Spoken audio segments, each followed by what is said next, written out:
afternoon, everyone. So, today I will be starting with a new topic, which is, of course, a polyneuropathy, but it is a chronic inflammatory demyelinating polyneuropathy. In the last video, we discussed about acute inflammatory demyelinating polyneuropathy and how is it different from the earlier topic and how will it make any sense for us to treat the patient. It is very important for us to know all of these factors. Okay, so I think we should be getting to this topic with our Harrison textbooks on our side. Then we have our notes, and then we also can have a specialty book. So I have made this topic with all of these mixtures. Okay, and please bear with the background music and all the sounds. I cannot nullify all of that. Okay, so yeah, so let's keep going. Now this is a chronic onset which is more than that of the 8 weeks. We have understood what is the TRF for this. It was more than more than 2 TRF, that is the fluctuations that will be there. So this is something which is more than 8 weeks and it is symmetrical. It is actually a demyelinating one. Okay, and it is inflammatory as the name suggests. Okay, so it causes albuminocytological dissociation as well, but it is steroid responsive. Now this is very important. It makes a whole lot of difference. We do not use steroid in AIDP. We use steroids in CIDP. So the other thing is it has a variant which is called as acute CIDP, and 60% of them they also can be a progressive one, and 1/3 of them they can have a relapsing or rheumatic course as well. So yeah, so this is a rare one, but this can be there. Acute CIDP we have already seen. Okay, now we're coming to the symptoms. If we come to the symptoms, there is a proximal weakness with the distal weakness both.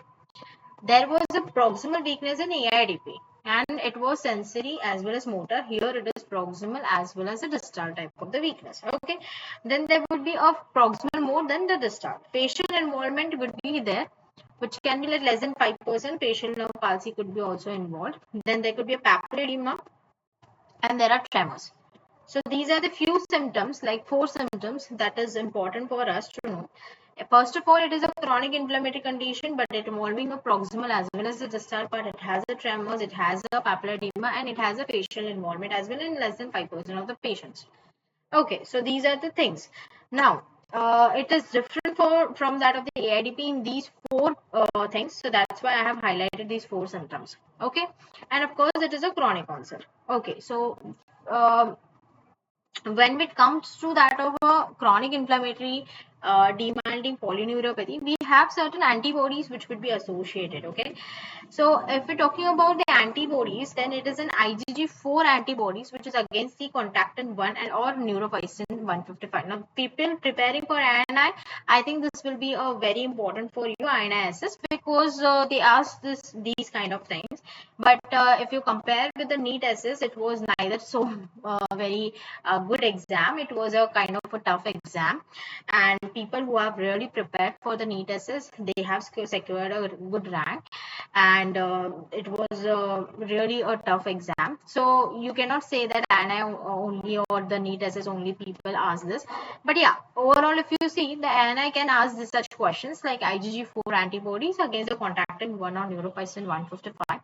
IgM anti-NF 140 186. It cause sensory ataxia, but there are no tremors. Now these are certain variant here and there. Okay, anti-contactin associated protein, that is a Caspar-1 antibody, which will have a severe neuropathic type of pain, and antibodies against the CNTN1, neurophysin 155, and neurophysin 140 186, and Caspar-1 will cause an early nodal and paranodal damage. It has a poor response to the IVIG. That's why we need to go with the steroids for such patients.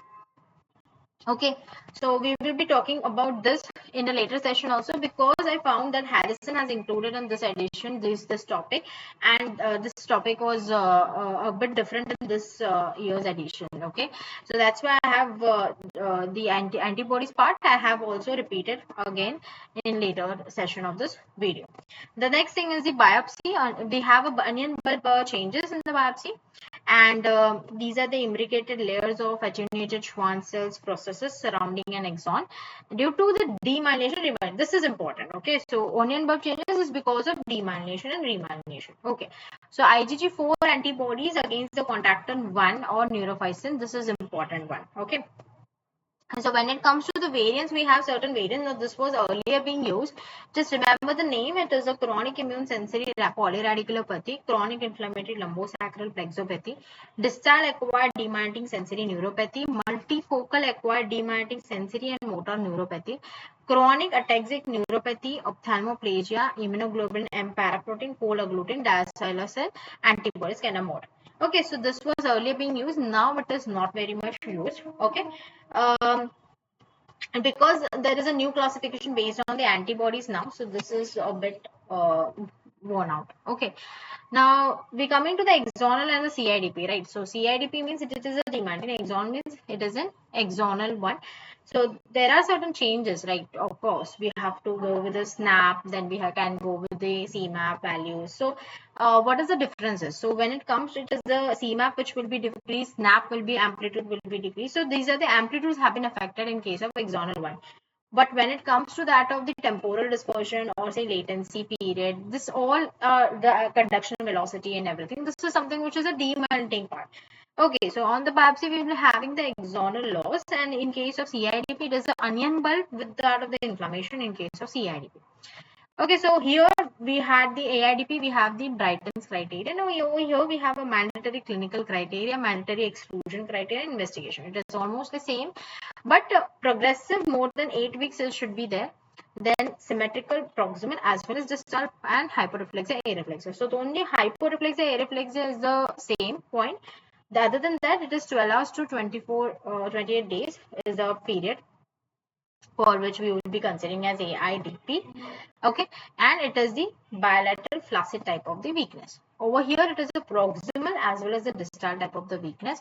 Hyperreflexia would be there. And mandatory exclusion criteria, we excluded the potassium in the AIDP. Here also, family history is important. Biopsy should not be against and no secondary infections or toxins. Okay. Investigation, there we included NCS as well as CSF. Here it is NCS, CSF as well as it is the biopsy. Okay, so diagnostic criteria, we had the level 1, level 2, level 3 in case of AIDP. Okay, in CIDP, we have a definite mandatory inclusion and exclusion criteria and all the lab criteria.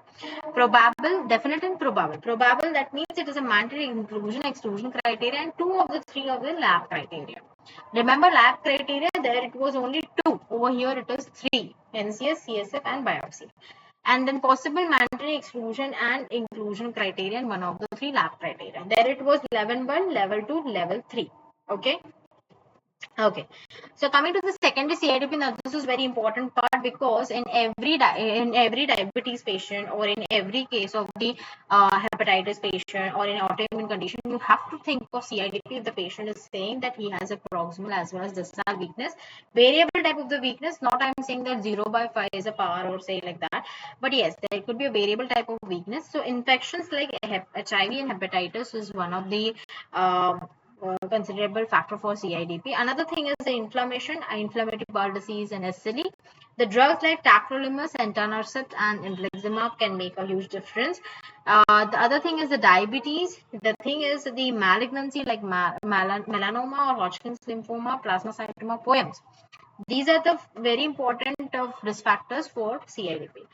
Now remember, in AIDP, we have a ventilatory support and mostly the patient could go into a respiratory failure and mortality can be there.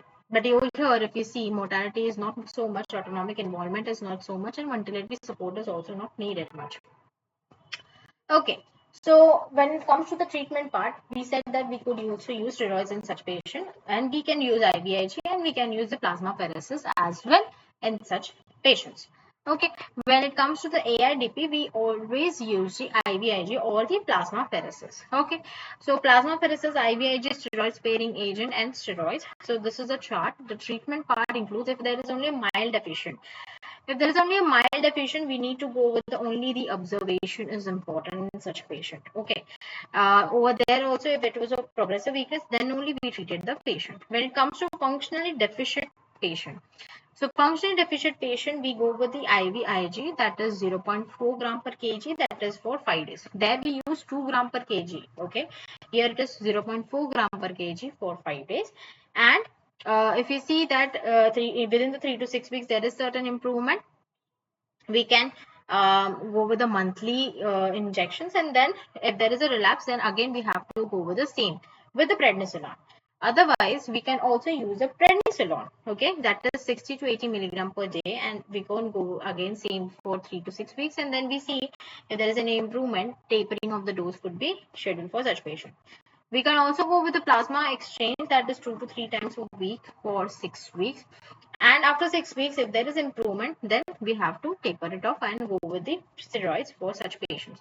So you see the duration of the treatment is also very much important, because it is prolonged in CIDP. Otherwise, in AIDP, we just give for 5 days or so.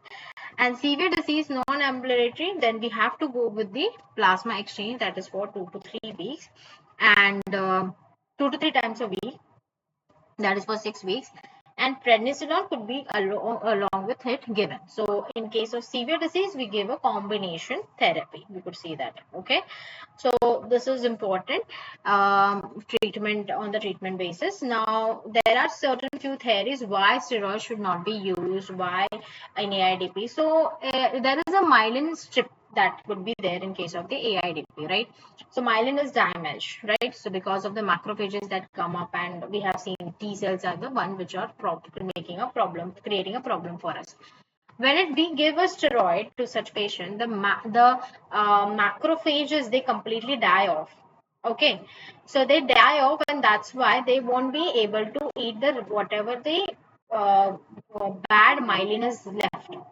And when it is not being eaten up, when it is not being the turnover is not there, so what will happen, the new myelin will not be formed, and that's why the steroids are not being used in AIDP. So this is one of the theory. It is not a proven one, but this is proposed theory. Okay, so I have written the same thing in the notes.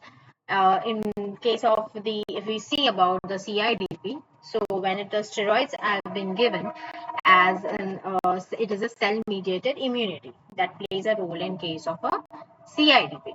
Okay, so in case of AIDP, the myelin that is damaged has to be engulfed by the macrophage, and then only a new myelin formation will take place. Okay, so steroids will hamper this process. Now, I was talking about this nodopathies. Now, this is the newer classification of CIDP. This is very important, nodoparanodopathies. Now, when I'm talking about NF155, so remember we have a mnemonic called MADI. Motor, ataxic, distal, young adult will not respond to steroid. NF155.